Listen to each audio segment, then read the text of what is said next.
Assalamualaikum warahmatullahi wabarakatuh. Apa kabar saudara-saudara sekalian?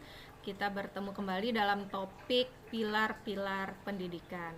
Nah, pada bagian ini kita akan coba membahas mengenai pilar-pilar atau boleh dikatakan lanjutan dari pondasi, azas, dan juga komponen-komponen di dalam pendidikan.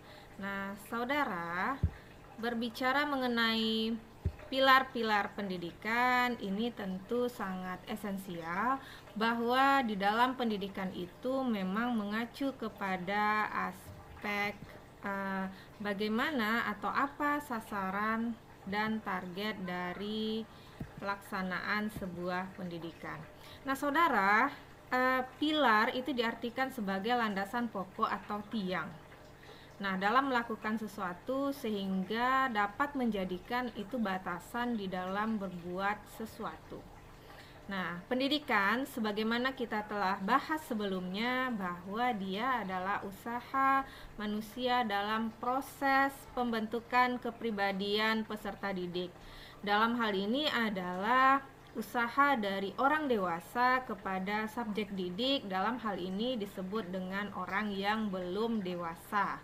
Nah, apa tujuannya? Agar nilai-nilai yang dianut oleh peserta didik tersebut dapat diacu dan juga sesuai dengan tujuan pendidikan nasional.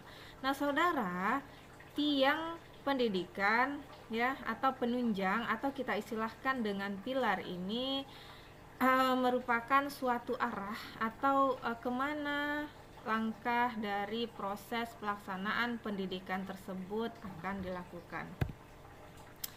Oke saudara, berbicara mengenai pilar pendidikan, nah kalau di UNESCO itu terdiri dari 4 pilar, yakni learning to know atau belajar untuk mengetahui, learning to do, kemudian learning to be, dan juga learning to live together ya. Nah, itu merupakan konsep-konsep dasar kemana arah atau fokus dari pendidikan. Nah, khusus di Indonesia maka pilar tersebut ditambah menjadi pilar yang kelima, yaitu learning to believe in God atau belajar untuk percaya kepada Tuhan.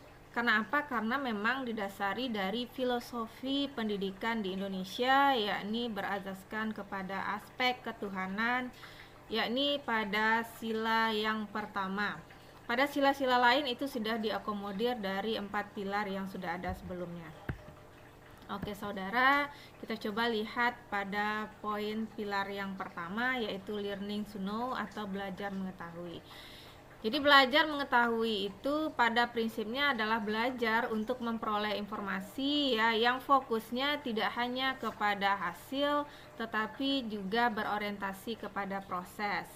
Nah, maka dari itu peran pendidikan itu harus mengacu kepada sumber pembelajaran, yakni peserta didik atau pengajar itu harus menjadi sumber belajar, kemudian harus menjadi fasilitator, harus menjadi pengelola ya, demonstrator, pembimbing dan mediator serta evaluator dalam pembelajaran. Jadi untuk mengaktifkan konsep learning to know, maka peserta didik atau maka seorang pendidik itu harus mengoptimalkan perannya sebagai yang tadi telah diuraikan. Oke saudara, kita lanjutkan prinsip learning to know ya, bahwa ketika belajar untuk mengetahui, peserta didik itu diarahkan untuk mencoba atau dikembangkan aspek ilmu pengetahuan dan teknologi, kemudian memanfaatkan berbagai jenis sumber belajar, memanfaatkan network society. Kita paham bahwa sekarang konsep belajar itu adalah tidak hanya dari satu sumber yakni guru, tetapi juga telah melingkupi tahap yang lebih luas. Kemudian learning to live together. Nah, ini adalah proses belajar ini akan diteruskan kepada belajar untuk belajar mengetahui atau belajar untuk hidup secara bersama. Sasaran akhir dari learning to know adalah lahirnya generasi yang mendukung kepada perkembangan iptek. Nah, saudara, berikutnya konsep yang utama dari learning to know ini adalah belajar sepanjang hayat. Jadi artinya jika sudah belajar, seseorang itu akan prosesnya itu berlangsung sepanjang hayat atau long life education. Oke saudara, kita lanjutkan. Pilar yang berikutnya adalah learning to do, belajar untuk menerapkan. Nah, learning to do atau belajar itu diharapkan bukan hanya sekedar untuk mendengar, melihat, namun juga melakukan aktivitas sesuai dengan kompetensi atau tantangan yang diharapkan dalam kehidupan. Nah, sasarannya adalah terwujudnya kemampuan kerja generasi muda untuk mampu mendukung dan masuk kepada ekonomi, industri, dan juga mampu berperan di dalamnya. Jadi learning to do, setelah mereka mengetahui, mereka juga mampu menerapkan dan mampu mengaplikasikan. Oke saudara, prinsipnya adalah menjembatani pengetahuan dengan keterampilan, kemudian memadukan antara learning by doing, ya, belajar dan melakukan, dan doing by learning. Jadi itu adalah konsepnya. Kemudian mengaitkan pembelajaran atau informasi itu dengan kompetensi yang akan diharapkan. Kemudian mengaitkan psikologi pembelajaran, teori belajar dengan sosiologi pembelajaran sebagai sasaran akhir daripada proses pendidikan. Oke saudara, kita lanjutkan. Pilar yang berikutnya adalah learning to live together, ya, belajar untuk hidup bersama. Jadi dalam proses pendidikan ini kita memang dianjurkan atau memang sasarannya itu adalah untuk hidup secara bersama-sama. Belajar hidup bersama, belajar dengan bekerja sama, ya. Jadi pilar yang penting dalam pendidikan ini, karena apa? Karena sekarang manusia itu dia berada dalam konteks jejaring global, ya. Jadi artinya manusia itu hidup dalam konteks global, itu akan saling bekerja sama. Kemudian learning to live together ini berperan dalam mengembangkan semangat, nilai-nilai, menghormati nilai-nilai kemajemukan, saling memahami, dan juga perdamaian. Oke saudara, berikutnya prinsipnya adalah pertama, membangun sistem nilai, karena nilai itu adalah sesuatu yang diakui secara bersama-sama. Kemudian pembentukan identitas melalui proses pemikiran dengan konsep yang sangat luas. Dan yang terakhir adalah pendidikan multikultural yang mengkondisikan peserta didik itu untuk memiliki pengalaman atau toleransi dengan orang lain. Kemudian mampu menghargai dan menghormati orang lain, sekaligus yang bersangkutan memiliki tanggung jawab terhadap dirinya dan juga masyarakat.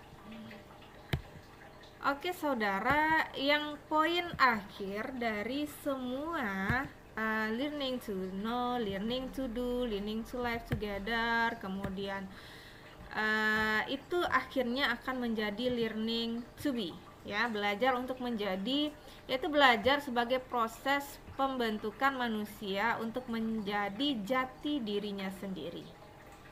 Nah, learning to be digunakan untuk melatih siswa agar memiliki rasa percaya diri yang tinggi, karena dia sudah mengetahui, sudah memiliki keterampilan, sudah bisa hidup bersama, sehingga dia harusnya memiliki kepercayaan diri yang cukup tinggi. Nah, faktor yang mempengaruhi proses pendidikan adalah motivasi, sikap, minat, kebiasaan belajar, dan juga konsep diri. Jadi semua ini dipadukan agar seseorang itu menjadi suatu sosok pribadi yang utuh yang diharapkan sesuai dengan tujuan pendidikan. Oke saudara, prinsipnya adalah pertama, berfungsi sebagai pembentukan nilai-nilai, kemudian menghubungkan antara tangan, pikiran individu dengan masyarakat pembelajaran kognitif dan non-kognitif, serta pembelajaran formal dan juga informal. Jadi mereka akan menjadi to be, ya, menjadi sesuatu dengan konsep pembelajaran ini. Oke, poinnya adalah peserta didik mampu menjadi diri sendiri dan saling percaya diri. Itu adalah tujuan akhir dari sebuah learning to be, ya, dari aktualisasi atau dari kumulatif dari learning to know, to do, to live together, ya. Oke saudara, seperti dikatakan tadi bahwa di Indonesia menambahkan satu pilar lagi, yaitu learning to believe in God.